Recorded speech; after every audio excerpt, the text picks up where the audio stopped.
So ভাই আমি কবে থেকে বলে যাচ্ছি যে ব্রন breaker versus the tribal chief Roman Reigns, এই ম্যাচটা আই থিঙ্ক আমি চ্যানেলেও বলে রেখেছি রোমান রেইন্স ভার্সেস ব্রন ব্রেকার এই ম্যাচটা ফিউচার ম্যাচ হতে পারে। কেন এখন সবাই ব্রন ব্রেকারকে নেক্সট বিগ থিং বলে বুঝতে পারছে ব্রক লেসনারের জায়গায় আর পল হেমন নামে। তো ভাই দেখো ভাই, ব্রন ব্রেকার এখন future next big thing Brock লেসনারের জায়গায় এখন ব্রন ব্রেকার নিচ্ছে, যেহেতু পল হেমন ওর সাথে আছে দ্য মাস্টার মাইন্ড।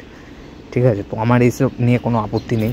মেন ব্যাপারটা হচ্ছে যে ব্রন ব্রেকার ভার্সেস রোমান রেইন্স কবে হবে অ্যাকচুয়ালি। আর সত্যি কথা বলতে গেলে আমার এই ম্যাচটা দেখারও খুব ইচ্ছা আছে, স্পিয়ার ভার্সেস স্পিয়ার। কেন এদিকে ব্রন ব্রেকারও স্পিয়ার হিট করে আর রোমান রেইন্স তো এমনিও স্পিয়ার হিট করে, তোমাদের তো বলার কিছু নেই। তো আমি দেখতে চাই একটু স্পিয়ার ভার্সেস স্পিয়ার, যেহেতু গোল্ডবার্গ ভার্সেস রোমান রেইন্সও হওয়ার কথা ছিল ভিন্স ম্যাকম্যানের টাইমে, তো হয়নি, কী বলবো। আর যেহেতু এখন ট্রিপল এইচের এরা চলছে, তো এখন নেভার সে নেভার কোনো একটা আননোন ম্যাচের ভেতরে এখন যেমন সার্ভাইভার সিরিজে ব্রক লেসনারকে টিম আপ করে দিয়েছে, তো বলতেই পারো ট্রিপল এইচ এরা ইজ আ আননোন ব্যাপারই একদম। তো তোমাদের ভিডিওটা ভালো লাগলে like, comment, subscribe. Bye bye guys.